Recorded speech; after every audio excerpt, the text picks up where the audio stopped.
stagiaire, Josiane Avoine-Blondin. Je vais vous la présenter. Josiane est stagiaire postdoctorale en psychologie au Centre de psycho-oncologie du CHU Sainte-Justine, affilié à l'Université de Montréal.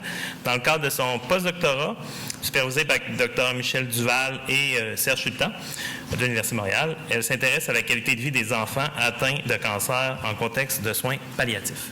Merci François.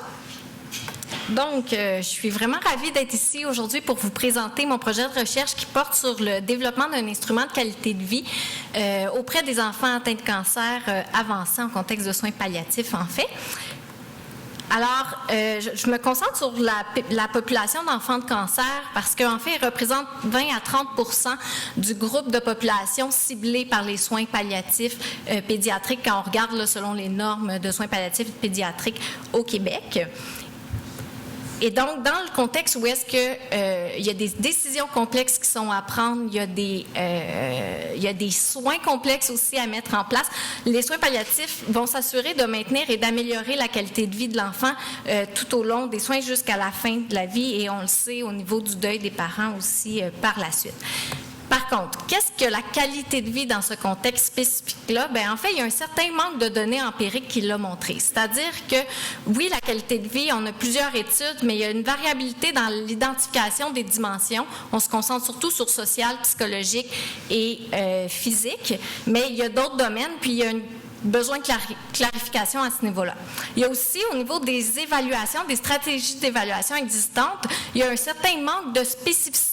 Donc, il y a une revue systématique qui a été bien intéressante, qui a montré que les outils actuels ne permettent pas de rendre compte de la spécificité quand on est rendu en contexte de soins palliatifs pédiatriques, entre autres à cause de la période de référence temporelle à laquelle on se fie, qui est un peu trop longue étant donné la variabilité des besoins, ou à cause de certains items qui vont demander, qui vont avoir des ententes beaucoup trop élevées pour des enfants qui ont un peu moins de capacité.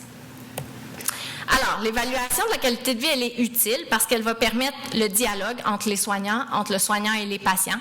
Elle va permettre de faciliter la prise de décision puis assurer justement une continuité dans les soins qui vont être émis. Mais les cliniciens actuellement, ils ont un certain manque de données sur lesquelles se reposer pour pouvoir bien l'évaluer. Donc, c'est l'objectif de mon étude. En vue de créer un outil, bien, en fait, d'abord, il faut bien décrire puis définir c'est quoi le concept de qualité de vie dans ce contexte-là. Donc, l'objectif 1 est de décrire les dimensions de la qualité de vie en contexte de soins palliatifs pédiatriques en oncologie, puis l'objectif 2 est de créer l'outil. Donc, la méthodologie est basée sur un devis de recherche qualitatif et elle a été faite en 3 temps. Donc, les participants consistent en des soignants, des enfants et des parents. Donc, j'ai d'abord rencontré l'équipe de soignants à Sainte-Justine, divers professionnels. J'ai rencontré 20 professionnels. Ils devaient tous avoir accompagné au moins un enfant en contexte de soins palliatifs pédiatriques. Et par la suite, j'ai rencontré des enfants et des parents. Donc, les enfants âgés entre 6 et 21 ans devaient être atteints de cancer avancé et donc, tel que jugé par le médecin, devaient avoir un pronostic réservé. Et les parents de ces enfants-là, mais ça ne devait pas nécessairement être les parents des mêmes enfants, donc pas obligé d'être des diables. Au niveau de la cahier de données, j'ai commencé par rencontrer les soignants, comme je vous ai dit. Donc, je leur ai demandé, c'est quoi, selon vous, une bonne, une moins bonne journée pour un enfant dans ce contexte-là? Et c'est quoi votre définition de la qualité de vie? Donc, j'ai fait une analyse thématique et je suis arrivée à 7 dimensions. Par la suite, j'ai questionné les enfants et les parents de façon séparée aussi, et je leur ai demandé les mêmes questions pour ne pas induire les dimensions dites par les soignants d'abord.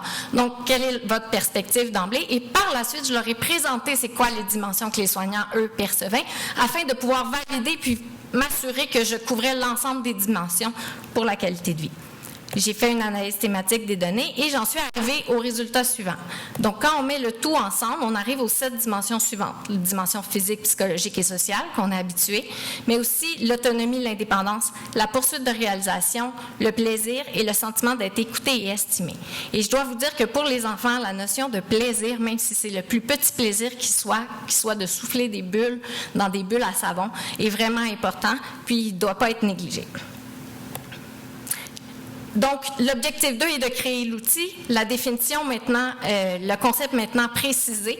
En fait, on a créé une consigne, on a créé les items, choisi une échelle de mesure. Et puis, l'idée, c'est que cette version brouillon-là, on est retourné sur le terrain auprès des divers soignants du Centre d'hémato-oncologie ainsi qu'auprès d'un patient partenaire pour avoir leur avis sur la version de l'outil qu'on a créé afin de savoir est-ce que c'est clair, pertinent, utile, est-ce que ça va être favorable à la communication interdisciplinaire. Donc, je vous présente très brièvement l'outil.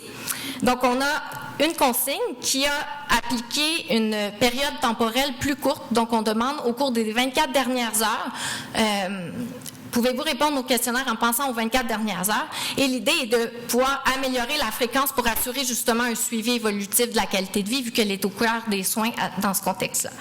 Par la suite, là, vous voyez juste le début, là, il y a dimension physique, psychologique, mais il y a toutes les dimensions que je vous ai dit avant qui poursuivent dans l'outil. Donc, il y a la description de chacune de ces dimensions-là, pour lesquelles on demande aux soignants, est-ce que vous êtes en accord, partiellement en accord ou tout à fait en accord avec l'affirmation? Et on leur demande quelle est la raison qui fait que vous êtes en accord ou pas en accord ou pourquoi est-ce que tout semble bien aller et d'indiquer les cibles d'intervention. Donc, en fonction des raisons que vous m'avez indiquées pourquoi ça ne va pas bien, bien, indiquer ce serait quoi l'intervention que vous metteriez en place.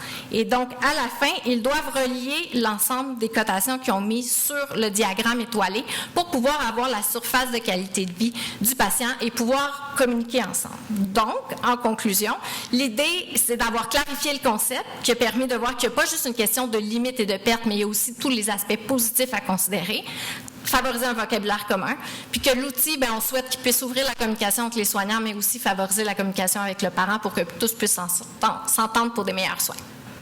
Merci.